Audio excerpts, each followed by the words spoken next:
এই লালটা কি দিলেন ভাই? এই লালটা হচ্ছে চেরি, আর এটা হচ্ছে আমসত্ত্ব। চেরি বলে করম চা খাওয়ান, হ্যাঁ, সত্য? চেরি বসে কর্মচারী এ খাওয়াচ্ছে। ভাই কিন্তু খুব সত্য কথা কয় ভাই, একটু তাকান তো। চেরি বলে করম চা খাওয়ান, আর এই আম সত্তাটা তো আমার মনে হয় আমের বংশও নাই। সত্য, ফ্লেভার আছে। ফ্লেভার আছে। ঠিক, এটা ঠিক। ভাই খুব সত্যিবাদী লোক। না, এটা ভালো কথা বলছে। তাহলে এখানে কি কি মশলা আছে ভাই? হ্যাঁ, মশলার নাম জানেন না?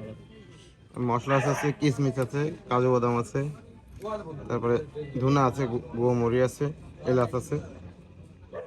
আপনি যা রং দিছেন এইটা খাওয়ার পর ভিতরে একদম এটা সব হচ্ছে, লাল হয়ে এটা যাবে। হচ্ছে পান পরাগ, এটা লাল হয় না। তারপরে এটা আছে মধু। মধু। মধু কি সুন্দরবনে? সুন্দরবন না, আমাদের এলাকার মধু। তারপরে জ্যৈষ্ঠ মধু আছে। অরিজিনাল মধু।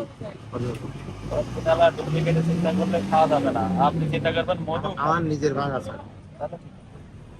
এই জন্য দিতে পারি। আর যদি কিনে আনতো তো, তাহলে মনে করেন ওই মধু কিনে আনতে গেলে 2000 টাকা করে, অরিজিনাল। আমি আপনার এক পোট খাওয়াতে গেলে আমার হচ্ছে 60 টাকা।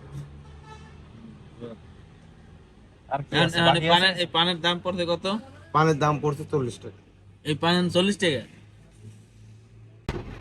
আগে আপনারা চেহারা দেখাইলাম না।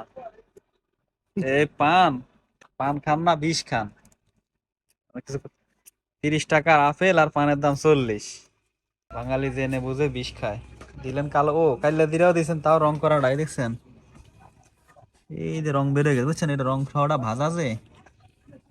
ভাই, ও ভাই, পিওর খান কি? আমি হ্যাঁ, বিষ খাই।